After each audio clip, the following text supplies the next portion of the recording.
तो बरूटो के last episode में हमने देखा बरूटो और उसकी टीम को एक लड़का मिला होता है जिसका नाम कवाकी था और ये कारा का ही एक वैसल है और इसे कारा के लोग लेने भी आए होते हैं। जिसके बाद इन लोगों में फाइट होती है और कवाकी उस बंदे को हरा देता है। जिसके बाद ये लोग इसे अपने साथ ले आते हैं और एक रिसर्च लैब में रख देते हैं ताकि ये इसके बारे में सारा कुछ पता लगा सके।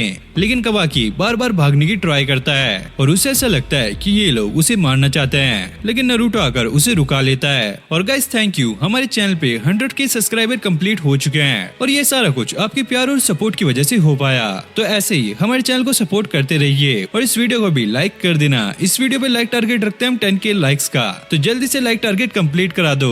और जो जो वीडियो को देख रहे हैं और चैनल को सब्सक्राइब नहीं किया है तो प्लीज गाइस चैनल को भी सब्सक्राइब कर लेना, क्योंकि यहाँ पे आपको बरूटो के सारे एपिसोड देखने को मिल जाएंगे। और हाँ, हम एक क्या हुआ ने वीडियो करने वाले हैं, तो जो भी आपके क्वेश्चन होंगे वो आप मुझे कमेंट कर सकते हो। कमेंट करने के लिए आपको हैशटैग क्या हुआ ने लिखना होगा और साथ में जो आपको क्वेश्चन होगा वो भी आप लिख सकते हो। तो अब देखते हैं आगे। और अब कवाकी को हॉस्पिटल में ले आए थे जिसकी हालत काफी ज्यादा खराब थी। फिर हमें उसका पास्ट दिखाया जाता है। जब वो बच्चा था तो उसे काफी ज्यादा काम करना पड़ता था और वो लकड़ियों को काट कर उन्हें बेचने के लिए जाता था। क्योंकि वो एक बच्चा था तो उसे उन लकड़ियों के काफी कम पैसे मिलते थे और जो पैसे उसे मिले होते हैं उससे वो अपने डैड के लिए शराब लेकर जा रहा होता है। रास्ते में उसे गोल्ड फिश की शॉप दिखती है और उसे गोल्ड फिश काफी ज्यादा पसंद थी। तभी उस शॉप का ओनर आकर उससे कहता है, तुम काफी ज्यादा काम करते हो और अब जो तुमने पैसे कमाए उससे तुम शराब लेकर अपने डैड के पास जा रहे हो। लगता है तुम्हें गोल्ड फिश काफी ज्यादा पसंद है, क्या तुम्हें ये चाहिए? और वो उसे मना करता है कि मेरे पास पैसे नहीं है। शॉपकीपर उसे बताता है माउंटेन पे एक शो होने वाला है, अगर तुम वो देखना चाहते हो तुम वहाँ पर आ सकते हो। लेकिन कवाकी उसे ये कहकर यहाँ से चला जाता है, अगर मैं लेट हो गया तो मेरे डैड काफी ज्यादा गुस्सा करेंगे। अब शॉपकीपर से एक बंदा आकर कहता है, तुम इस विलेज में नए हो इसलिए तुम इसके बारे में नहीं जानते। इसका जो डैड है वो काफी बड़ा शराबी है और वो इस बच्चे से पूरे दिन काम कराता है। और लोगों का कहना ये है कि इसके डैड एक काफी बड़े शिनोबी थे जो कि वॉर में भी लड़े थे, लेकिन अब वो एक शराबी बन गए हैं जो कि इस बच्चे को काफी ज्यादा मारते हैं और इसे पूरा दिन काम करने के लिए कहते हैं ताकि ये उनके लिए शराब ला सके। कवाकी को शॉपकीपर ने एक पैम्पलेट दी होती है जिस पर गोल्ड फिश बनी होती है और वो उसे ही देखता हुआ जा रहा होता है। और जब वो घर पहुँचता है तो उसके डैड उस पर गुस्सा करने लगते हैं, आखिरकार तुम कहाँ पर थे, तुम्हें इतना टाइम कैसे लग गया?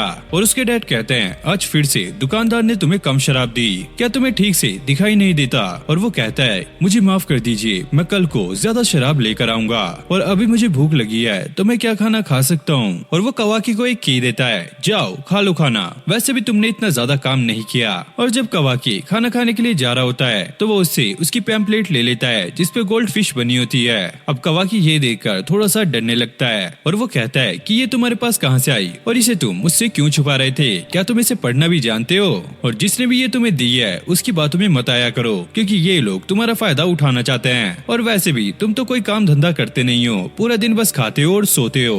और आज तुमने मुझे काफी ज्यादा नाराज किया है, इसलिए पनिशमेंट के तौर पर आज तुम्हें कोई भी खाना नहीं मिलेगा। अब अगले दिन कवाकी फिर से काम कर शराब खरीदने के लिए जाता है। इस बार भी शॉपकीपर ने उसे काफी कम शराब दी होती है और वो शॉपकीपर को देखने लगता है और ये बुड्ढा उससे कहता है, अगर तुम्हें ये कम लग रही है तो तुम कहीं और से जाके इसे खरीद सकते हो। जिसके बाद वो चुपचाप ये शराब लेकर यहाँ से चला जाता है और रास्ते में उसे कुछ डॉक्टर मिलते हैं जो कि इस बच्चे को बताते हैं कि इस गांव में प्लेग फैला हुआ है, तो क्या मैं तुम्हारा थोड़ा सा ब्लड लेके उसे चेक कर सकता हूँ, कहीं तुम्हें भी ये बीमारी तो नहीं हो गई? लेकिन कवाकी उससे डरकर यहाँ से भाग जाता है। अब कुछ लोग कवाकी को बुली करने लगते हैं, हे कवाकी, फिर से तुम अपने डैड के लिए शराब लेकर जा रहे हो। तुम्हारे डैड एक नंबर के भड़वे हैं जो कि तुमसे इतना काम कराते हैं और बार बार शराब मंगाते हैं। और कवाकी उन पे गुस्सा करने लगता है, तुम लोगों को मेरे डैड के बारे में कुछ भी नहीं पता, वो बिल्कुल भी ऐसे नहीं है, वो काफी ज्यादा अच्छे हैं। और इन बंदों को गुस्सा आता है तो वो कवाकी के एक पंच मारते हैं जिससे उसकी बोतल भी टूट जाती है। और तभी वो फिश शॉप वाला बंदा कवाकी को आके बचा लेता है और वो इससे कहता है कि लगता है तुम्हारे डैड तुमसे काफी ज्यादा काम कराते हैं, अगर तुम चाहो तो मेरे साथ रह सकते हो, हम अलग अलग जगह पर जाकर गोल्ड फिश बेचेंगे। लेकिन कवाकी उसे मना कर देता है और वो देखता है कि उसकी बोतल भी टूट चुकी है जिसमें से आधे से ज्यादा शराब गिर चुकी होती है, इसलिए वो बोतल को उठाकर वहाँ से जाने लगता है। और तभी पीछे से डाल्टा आती है और वो उसके रुमाल को उठा लेती है जिसपे कवाकी का खून लगा होता है। और अब कवाकी भी काफी ज्यादा परेशान था और तभी उसका पैर फिसलता है जिससे उसकी बोतल भी अब पूरी तरीके से टूट जाती है। जिसके बाद वो सारी बोतल को इकट्ठा करके अपने डैड के पास ले आता है, मुझे माफ कर दीजिए डैड, ये मेरे से टूट गई, लेकिन आप चिंता मत कीजिए, मैं आपके लिए कल दूसरी शराब ले आऊंगा। और उसका बाप गुस्सा होकर उसे एक काल कोठरी में फेंक देता है और कवाकी को यहाँ पे काफी ज्यादा डर लगता है, लेकिन वो अपने आसपास गोल्ड फिश को इमेजिन कर रहा था। और तभी उसके घर पर एक नॉक होता है और यहाँ पर जीगन आया होता है और उसका डैड कहता है तुम कौन हो और यहाँ पर क्या करने आए हो। जीगन कहता है तुम मुझे नहीं जानते, लेकिन मैं तुम्हारे लिए एक अच्छा सा ऑफर लेकर आया हूँ। अब कवाकी को भी उस रूम से बाहर निकाल लेते हैं। अब कवाकी का डैड उससे पूछता है कि तुम इस बेकार से बच्चे के लिए इतने ज्यादा पैसे क्यों दे रहे हो। कवाकी पूछता है डैड ये क्या बात हो रही है, क्या आप मुझे बेच रहे हो। और उसका डैड कहता है आज से तुम मेरे कुछ भी नहीं हो, तो अपना सामान उठाओ और दफा हो जाओ यहाँ से। अब कवाकी अपने डैड से माफी मांगने लगता है, प्लीज डैड ऐसा मत कीजिए, मैं आपके लिए और भी ज्यादा पैसे कमाऊंगा और बहुत सारी शराब लेकर आऊंगा। और उसका डैड वो बोतल उठाकर उसके सिर पे मार देता है, जिससे ये यहाँ पर बेहोश हो गया था।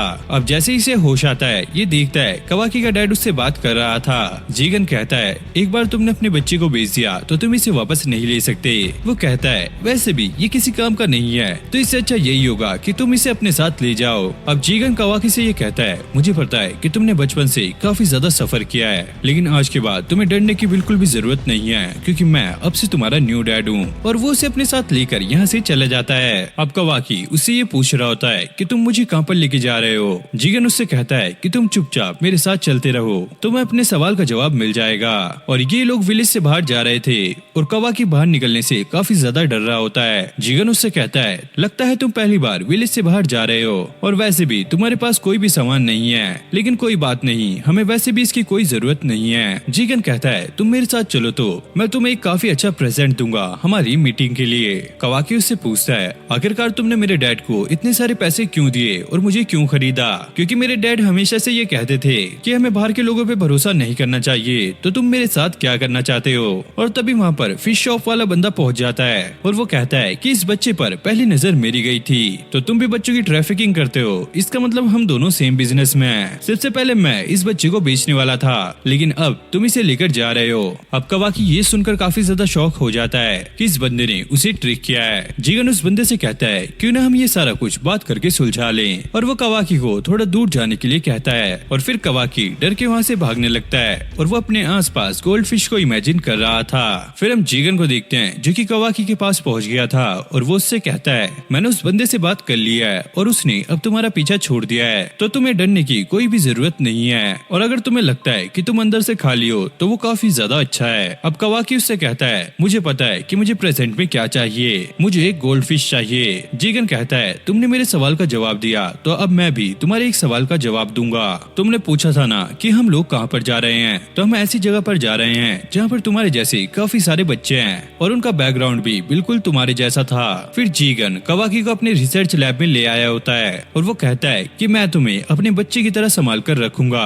अब कवाकी को होश आ गया था और वो देखता है कि उसके सामने नरूटो, शिकामारू और साई बैठे हैं और वो उनसे पूछता है कि मैं यहाँ पर क्या कर रहा हूँ और ये कौन सी जगह है। नरूटो कहता है तुम्हें घबराने की जरूरत नहीं है, तुम बिल्कुल सेफ हो। अब कवाकी वहाँ से भागने की कोशिश करता है, लेकिन शिकामारू उसे अपने शैडो पैरालाइज जुत्सु में फंसा लेता है। अगर हमें तुम्हें नुकसान पहुँचाना होता तो हम कब का ऐसा कर चुके होते, तुम टेंशन मत लो, तुम यहाँ पर बिल्कुल सेफ हो। और ये कहने के बाद वो यहाँ से चले जाते हैं। अब नरूटो उससे बात करने लगता है, मैं यहाँ का लीडर हूँ, मेरा नाम है नरूटो उज़ुमाकी और तुम मुझे होगागे भी कह सकते हो। और बाहर उसका एक शैडो क्लोन शिकामारू से बात कर रहा था। शिकामारू उससे कहता है तुम ऐसा करके बहुत बड़ी मुसीबत अपने सर ले रहे हो, इससे कारा डायरेक्ट हम पे अटैक कर सकता है और ऐसा भी हो सकता है कि ये बच्चा उनका एक स्पाई हो। नरूटो कहता है हाँ हो सकता है, तभी मैं इसके साथ ज्यादा टाइम स्पेंड करना चाहता हूँ ताकि मैं इसके बारे में सारा कुछ पता लगा सकूं। अब नरूटो ने 5 कागे की समिट बुलाई होती है और कतास्के सबको ये समझाने लगता है कि इस बच्चे की बॉडी में काफी सारे छोटे छोटे साइंटिफिक निंजा टूल हैं, जिससे ये अपने हाथ को एक्सपेंड और श्रिंक कर सकता है और ये अपने हाथ को एज अ वेपन भी यूज कर सकता है, यानी कि इसके हाथ और पूरी बॉडी काफी ज्यादा खतरनाक है। और ये सारी पावर इसके राइट हैंड की है, वहीं इसके लेफ्ट हैंड में एक मार्क बना हुआ है जिसे ये कर्मा कह रहा है। और इसकी पावर सिर्फ हमने एक बार देखी जब इसने अपने अपोनेंट की जुत्सु को एब्जॉर्व कर लिया था, और ऐसा ही सेम मार्क बरूटो के हाथ पर भी है और हम उस पर भी रिसर्च कर रहे हैं। हम देखना चाहते हैं कि इन दोनों के बीच क्या कनेक्शन है। अब राइकागे ये कहते हैं मतलब कि ये लड़का काफी ज्यादा खतरनाक है,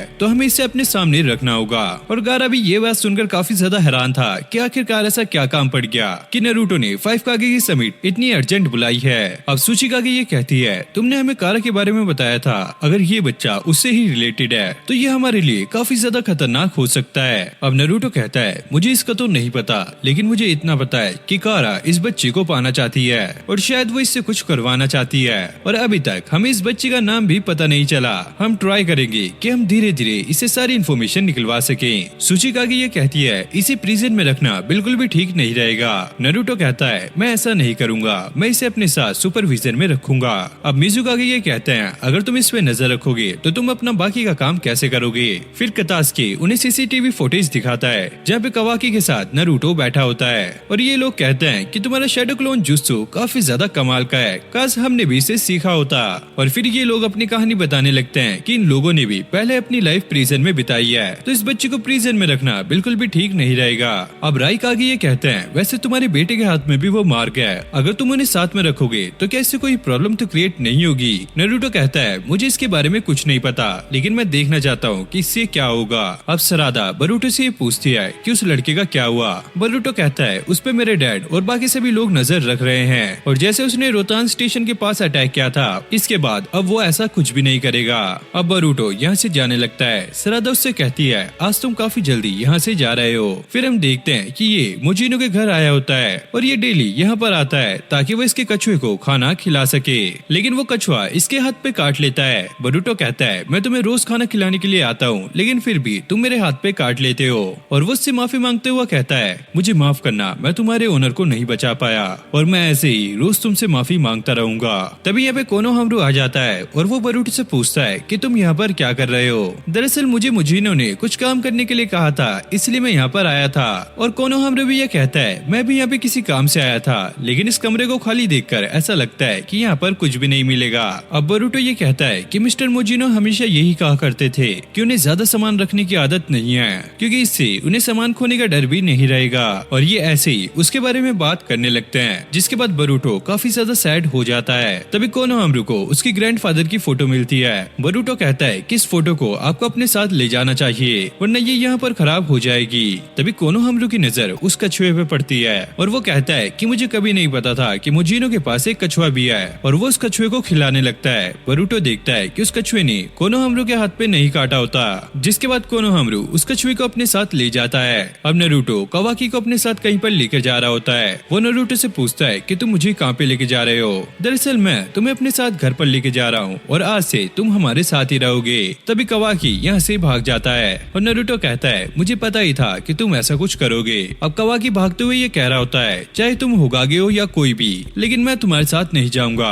और जब वो थक जाता है तो नरूटो उसके सामने होता है और जैसे वो दोबारा भागने का ट्राई करता है तब भी नरूटो उसके सामने आ जाता है। अब कवाकी ये सोचने लगता है मैं काफी ज्यादा तेज यहाँ पर भाग के आया हूँ, लेकिन फिर भी ये मुझसे पहले यहाँ पर पहुँच गया। मैं कितना भी भागने का ट्राई कर लूँ लेकिन ये वहाँ पर पहुँच ही जाएगा। जिसके बाद वो सीधा सीधा उसके साथ जाने लगता है। अब नरूटो उसे अपने घर पे ले आता है और वो हिनाटा से इसके लिए चाय बनवाता है। तुम आराम से चाय पियो, रिलैक्स करो, इसे अपना ही घर समझो। अब नरूटो उससे कहता है कि हमें काफी टाइम हो चुका है मिले हुए, अब तो तुम मुझे अपना नाम बता सकते हो। कवाकी कहता है मैंने तुम्हें कितनी बार कहा कि मैं कारा का मेंबर नहीं हूँ और मेरे पास कोई भी ऐसी इन्फॉर्मेशन नहीं है जो कि मैं तुम्हें बता सकूं। नरूटो से कहता है कि मुझे कोई भी इन्फॉर्मेशन नहीं चाहिए, बस मैं तुम्हारा नाम जानना चाहता हूँ ताकि तुम इस घर में कंफर्ट हो जाओ। कवाकी उससे पूछता है आखिरकार तुम मुझसे क्या चाहते हो, और वो बताता है कि कारा तुम्हारा पीछा कर रही है और मैं चाहता हूँ कि मैं तुम्हें उससे प्रोटेक्ट करूँ। और वो कहता है कि मुझे सारा कुछ पता है कि तुम मुझे अपने घर इसलिए रख रहे हो ताकि तुम पता लगा सको कि मैं तुम्हारे लिए कितना ज्यादा यूजफुल हूँ, लेकिन तुम टेंशन मत लो, मैं यहाँ से कहीं नहीं भागूंगा।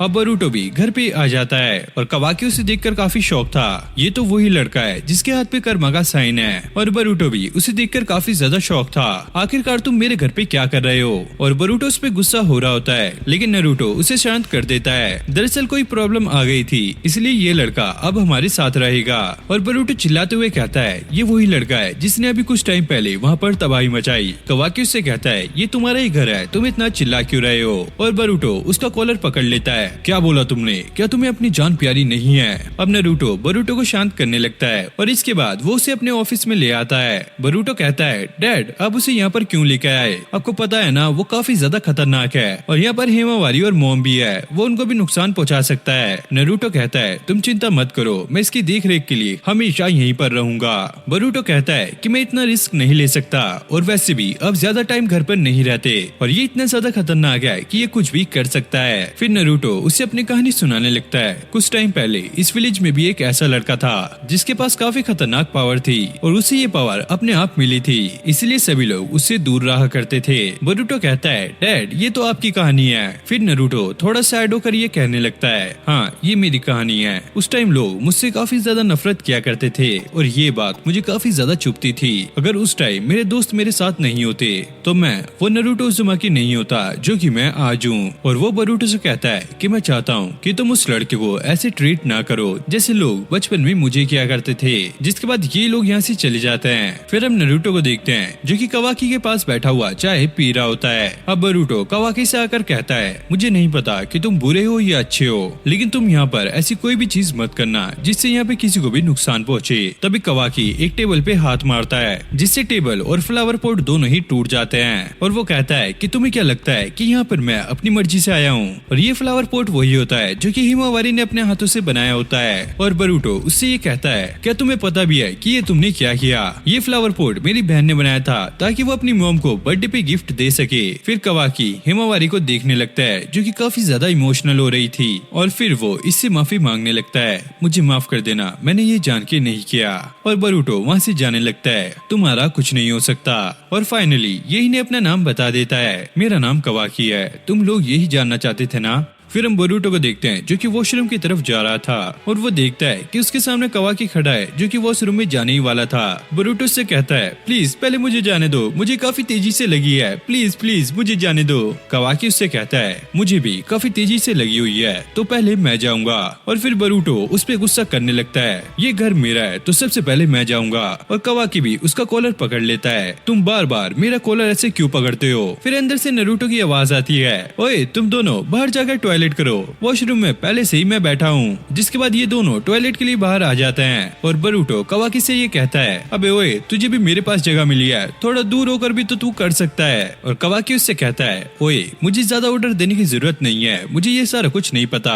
जिसके बाद ये दोनों फाइट करने लगते हैं और भाई ये सुसु करते करते फाइट कर रहे थे और इनकी फाइट काफी ज्यादा इंटेंस हो जाती है और दोनों का ही कर्मा एक्टिवेट हो जाता है। कावाकी कहता है, तुम ऐसे मेरी बात नहीं समझने वाले, मुझे तुम्हें पीट कर ही समझाना होगा। बोरुटो कहता है, पहली बार तुमने सही बात की, मैं भी यही सोच रहा था। लेकिन तभी नारुतो आकर उनको रुका लेता है, आखिरकार तुम लोगों की दिक्कत क्या है? तुम लोग बिना फाइट के रह नहीं सकते क्या? और नारुतो वॉशरूम में बैठा होता है जिसने अपने शैडो क्लोन को यहाँ पर भेजा था। और फिर ये सभी खाना खाने लगते हैं और बोरुटो अपने खाने में काफी ज्यादा नमक डाल रहा था। उसकी मॉम उसे डांटने लगती है कि इतना ज्यादा सोडियम बॉडी के लिए अच्छा नहीं है। और बोरुटो कहता है, अरे यार डैड घर पर क्यों है, मुझे पसंद नहीं है कि वो घर पर हो। हिमावारी कहती है, अरे भाई मुझे पता है कि ये सब आप ऊपर ऊपर से बोल रहे हो और आप भी चाहते हो कि डैड घर पर रहें। फिर हम कावाकी को देखते हैं जो कि चुपचाप बैठा होता है और वो इस खाने को नहीं खाता। हिमावारी उससे पूछती है, क्या तुम्हें मेरा खाना पसंद नहीं आया? अगर तुम चाहो तो मैं तुम्हारे लिए कुछ और बना सकती हूँ। नारुतो कहता है, तुम टेंशन मत लो, चुपचाप होकर खाना खाओ, हमने इसमें जहर नहीं मिलाया।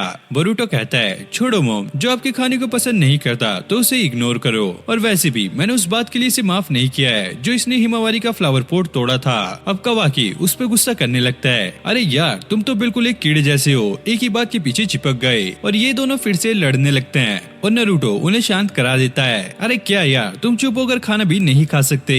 अब बोरुटो घर के बाहर जाने लगता है और कावाकी अभी भी घर के अंदर था और बोरुटो उसे घूरता हुआ बाहर जा रहा था। जिसके बाद अब कावाकी भी बाहर जाने लगता है। अब नारुतो उसे रुकाते हुए कहता है, तुम कहाँ पर जा रहे हो? मैंने तुम्हें कहा था कि मेरी परमिशन के बिना तुम्हें कहीं भी नहीं जाना। और कावाकी उससे हटाते हुए कहता है, तुम चिंता मत करो, मैं कहीं भी नहीं भाग रहा। फिर हम बोरुटो और उसके साथियों को देखते हैं और सरादा बोरुटो से कहती है, क्या हुआ, आज तुम्हारा निशाना बिल्कुल भी सही से नहीं लग रहा है, क्या तुम्हें कोई टेंशन है? लेकिन बोरुटो यहाँ पर कुछ भी नहीं कहता। सरादा कहती है, ये सारा कुछ कहीं उस लड़की की वजह से तो नहीं है? बोरुटो कहता है, वो लड़का सच में काफी ज्यादा रूड है, वो हमेशा मेरे से कंपटीशन करने में लगा रहता है। सरादा कहती है, तुम्हारे लिए अच्छा वही होता कि उस लड़की को इस विलेज से दूर रखा जाए। बोरुटो कहता है, नहीं मैं ऐसा भी नहीं चाहता कि वो लड़का यहाँ से दूर जाए। और सरादा उसे कहती है, तो फिर बात क्या है? बोरुटो कहता है कि उसके पास भी सेम कर्मा है जैसे कि मेरे पास पास है तो मैं चाहता हूँ कि मैं उसके बारे में सारा कुछ पता लगा सकूं। और वो कहती है अच्छा तो इसका मतलब ये है कि वो तुम्हें पसंद है। और बरूटो शर्माता हुआ कहता है अरे यार तुम क्या बात कर रही हो, बिल्कुल भी ऐसा नहीं है। फिर हम कवाकी को देखते हैं जिसका पीछा नारुतो का शैडो क्लोन कर रहा होता है और होगागे ऑफिस में भी नारुतो का एक शैडो क्लोन होता है और वो साई से पूछता है कोनोहामारू जो डेटा लेकर आया था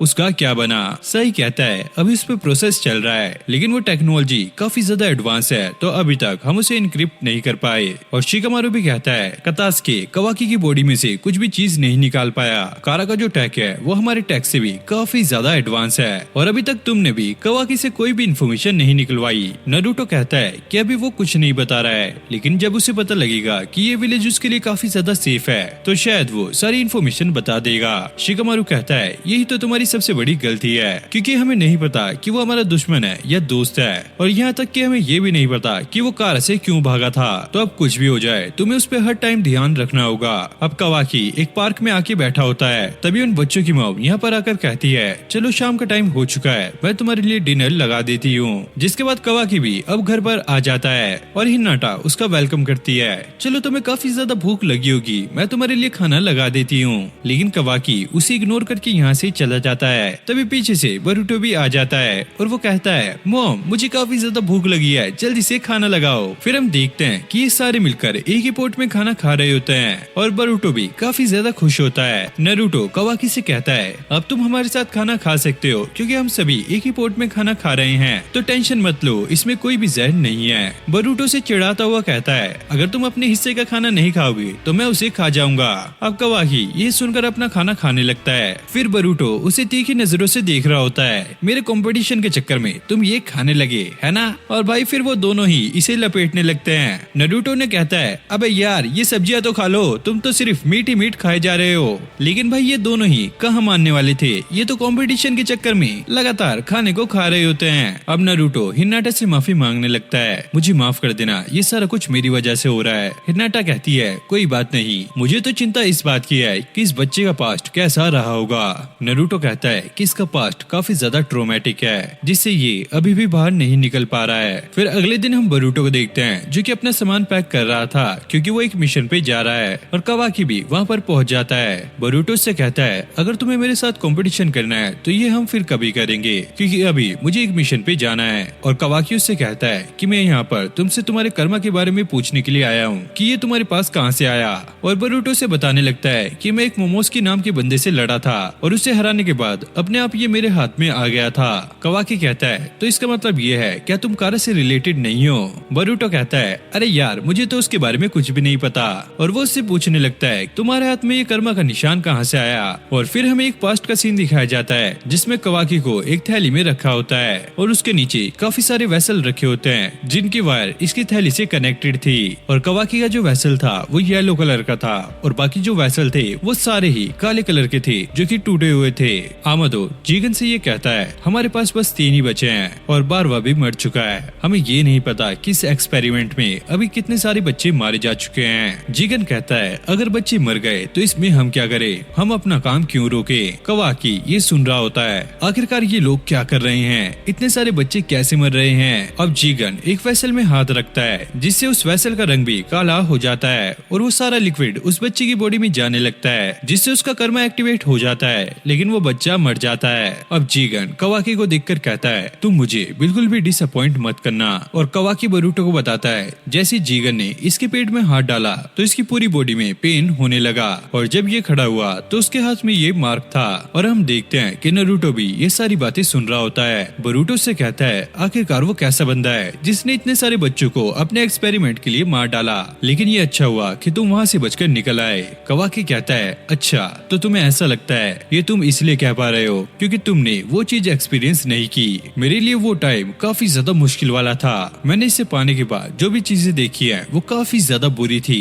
मैं चाहता हूँ कि मैं इस कर्मा से छुटकारा पा सकूं। बरूटो तुम भी यही चाहते होंगे ना कि तुम भी इस कर्मा से छुटकारा पा लो। बरूटो कहता है हाँ चाहता तो मैं भी हूँ लेकिन क्या ये पॉसिबल भी है। कवाकी कहता है मैं कार्ड से बच के भाग चुका हूँ तो अब मैं इजीली इसका पता लगा सकता हूँ लेकिन इसमें मुझे तुम्हारी हेल्प चाहिए होगी। बरूटो कहता है ठीक है मैं तुम्हारा साथ दूंगा लेकिन मैं हिमावारी का वास तोड़ने के लिए अभी भी तुमसे गुस्सा हूँ। और नारुतो अपना सर पकड़ लेता है अबे यार ये लड़का क्या क्या है, कवाकी इसके साथ बॉन्ड बनाना चाहता है। वहीं ये एक बात को लेकर बैठ गया है। कवाकी कहता है मैंने उसके लिए पहले ही माफी मांग ली है, तुम कब तक एक ही चीज बार बार बोलते रहोगे, चिंता मत करो मैं उसके लिए दूसरा वास लेकर आ जाऊंगा।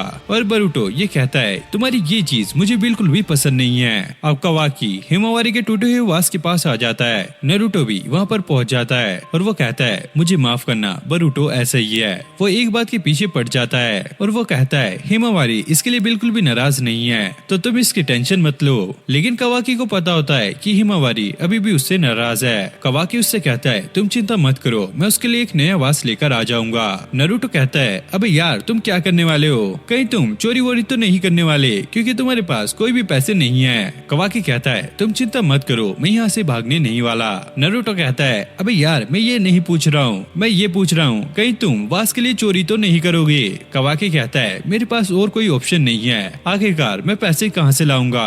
और नारुतो हंसते हुए कहता है तुम चिंता मत करो मेरे साथ चलो मैं तुम्हें पूरा विलेज घुमाता हूँ। अब नारुतो कवाकी को विलेज में घुमाने के लिए ले आया था और वो नारुतो से कहता है आप इस विलेज के होगागे हो, लगता है आपके पास कुछ ज्यादा ही फ्री टाइम है इसलिए आप यहाँ पे घूम रहे हो। अरे यार तुम इतना मत सोचो, बस आराम से मजे लो। और कवाकी अब सोचने लगता है जब नारुतो ने उसे बचाया था तो उसने कहा था कि वो कवाकी को प्रोटेक्ट करेगा। वहीं बरूटो उसे बिल्कुल भी पसंद नहीं है क्योंकि वो हमेशा इसे ताने मारता रहता है। अब बरूटो घर पे आ जाता है और वो हिमावारी से पूछता है कवाकी कहाँ पर है। हिनाटा आकर बताती है तुम चिंता मत करो वो तुम्हारे डैड के साथ बाहर हिमावारी के लिए वास लेने के लिए गया है। बरूटो कहता है वो ऐसा ही है, पहले रायता खुद फैलाता है और फिर उसे ठीक करने की ट्राई करता है। और जब नारुतो विलेज में घूम रहा होता है तो सभी लोग उससे इंटरेक्ट कर रहे थे। कवाकी की नजर ग्रेट स्टोन फेसिस पे जाती है। नारुतो से समझाने लगता है ये जितने भी फेसिस हैं वो अभी तक हमारे विलेज में जितने भी होगागे रहे हैं उनके सभी के फेसिस हैं और इन्होंने हमारे विलेज के लिए काफी कुछ किया है। फिर हम चोचो और सरादा को देखते हैं जो कि एक शॉप पर कुछ ले रहे होते हैं। तभी वहाँ पर नारुतो भी पहुँच जाता है। अब चोचो कवाकी को देखकर ये पूछने लगती है